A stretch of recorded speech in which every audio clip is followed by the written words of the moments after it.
Magandang tanghali mga kabay. So ito, meron akong approved estimate mga kabay. Ayan. 39032 STDH7213. Ayan. Bali ang estimate niya mga kabay, armature, carbon, tsaka brush holder AC. So ayan mga kabay. So ito po yung armature. Ayan. Bago po yan mga kabay. Dalawang brush holder. Ayan. Tapos isang carbon. So ayan mga kabay, samahan nyo ako, kakabit ko to. So ayan mga kabay, kakabit na natin to, yung armature. Ayan, nakakalap natin yung brush holder mga kabay. Kakalit tayo.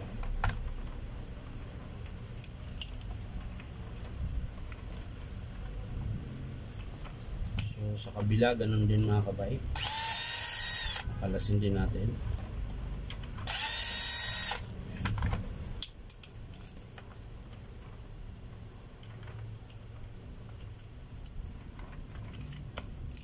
Kabit ito mga kabay. Bali yung spring nito mga kabay, ililipat lang natin. Ayan. Ilalapit natin para kitang-kita nyo mga kabay.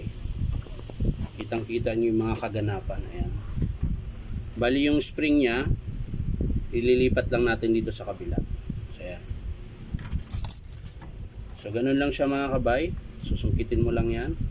Tapos ganyan. Ayan. Tapos kung anong forma niyan mga kabay, ganun din ang gagawin nyo. Ayan. Ako, ganyan po yan. Ayan. So, ganun din ang gagawin nyo. Ayan. Gagayahin nyo rin lang yan.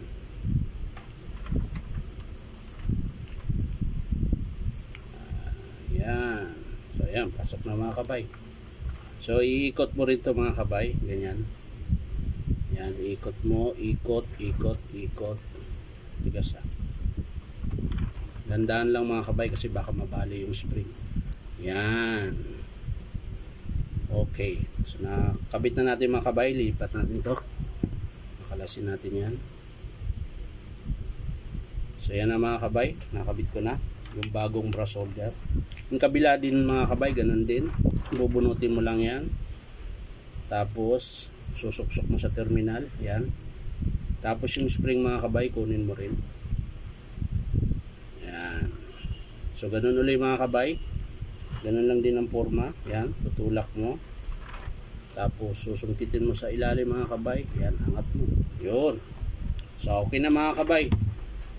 So ang kakalasin natin ngayon yung armature. Ayan mga kabay. Kakalasin natin yung armature.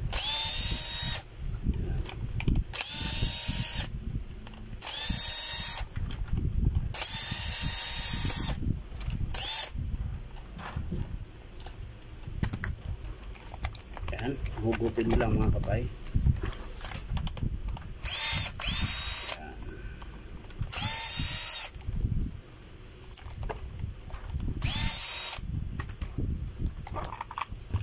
Yan. Ito na mga kabay. Nakita na ang armature. So yan mga kabay, bubunutin mo lang to. Yan, dahan-dahan lang. Para hindi magkalasan. Yan. Yun yung kagandahan dito sa Stanley na ito mga kabay. Kaya siya sinasabi kong mas malakas pa siya dun sa DeWalt. Dahil double gear po siya mga kabay. Ayan. Meron po siyang dalawang gear. Ayan. Hindi katulad nung ibang drill na diretso lang siya. Nakadiretso na siya, armature, diretso siya kagad dito sa spindle na malaki. Ito hindi mga kabay, dadaan mo na siya rito. Kaya mas malakas yung bira niya mga kabay. So ito mga kabay, ipipress po ito. Ayan. Kakalangan mo lang yung dulo. Tapos pipress mo na mga kabay. So ayan, dito po yung manual press ko, hindi makikita. So yan na lang mga kabay.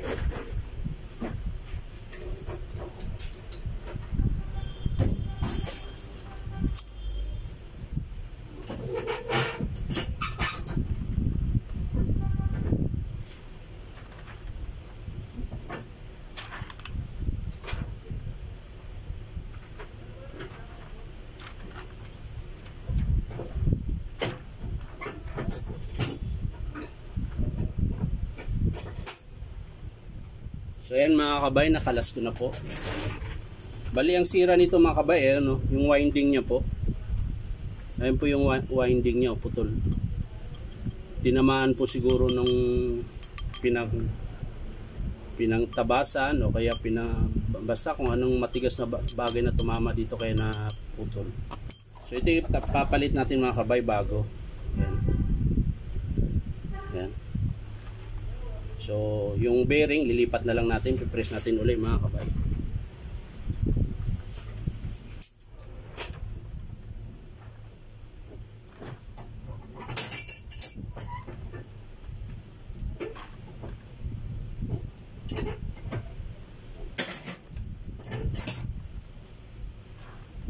Ayan mga kabay, nailipat ko na po yung bearing sa bago. Ayan.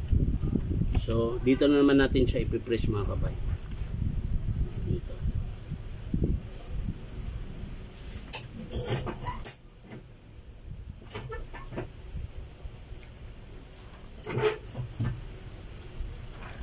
So ayan na mga kabay, nakabit ko na. Ayan. So sasalpak na natin mga kabay. Una, balik ka dito. Yan. Yan po. Yan. Yan mga kabay. Tapos, syempre dito. Tataktak mo muna. Baka nandyan pa yung pumasok. Yung dumi. So, wala mga kabay. Okay na yan.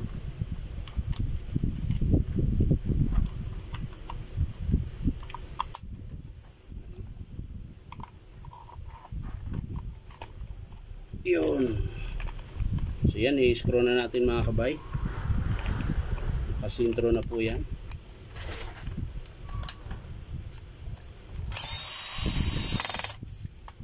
Kabilaan din mga kabay.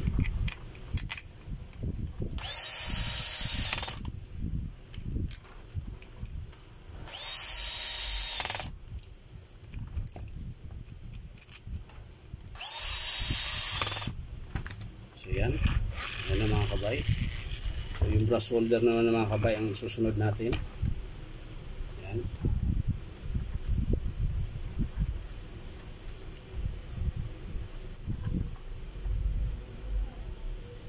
So ganun lang siya mga kabay. Lalagay nyo yung terminal. Yan. Yan. Kailangan kong gumamit ng long nose dahil malaki yung daliri ko. Sumasabit. So mga kabay, dahan-dahan lang. At manipis yung terminal nito. Yan. Sa kabila din mga kabay, ganun din. Susuot mo lang mga kabay para hindi ka na magsikwat sa spring. Dito mo na idaan yung wire. Yan. Yan. Tapos saka mo siya isuksok dito. Long nose ulit. Kailangan talaga long nose. Ayan.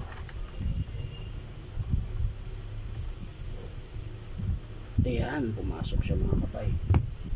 So yan na mga kabay, kakabit na natin. Unahin natin tong dito. Dahil long nose pa rin ang gamit mga kabay, ibitin mo lang siya. Dandahan lang mga kabay. Ayan. Ayan na po. Ayan, pumasok na po siya mga kabay. So kailangan natin ng screw. Manual muna tayo. Ayan. Kasi walang magnet yung dulo nun. Ito meron. Tapos tulak mo lang siya konti. Yan. Hindi nyo na makikita. Kasi maliit nga lang siya. Yan. So kabila din ganon.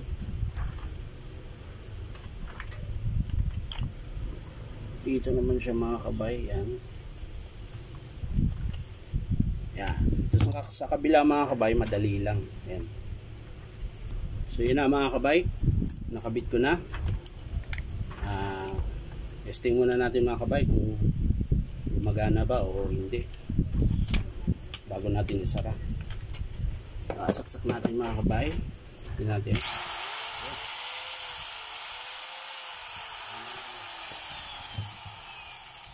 So yan mga kabay, sasara na natin.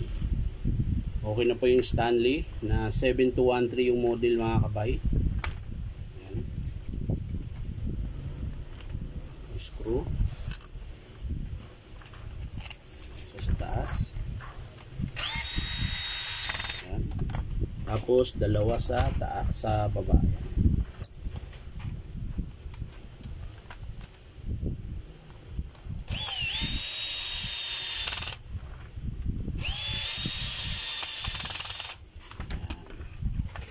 So testing natin ulit mga kabay.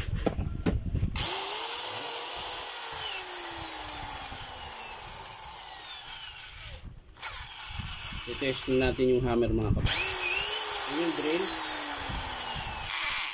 Ito naman yung hammer mga kabay. Ganun po kalakas yung hammer niya. Ito naman yung drill lang. Tapos reverse mga kabay sa baba. Forward. Ayan lang mga kabay. Maraming salamat. Bye bye.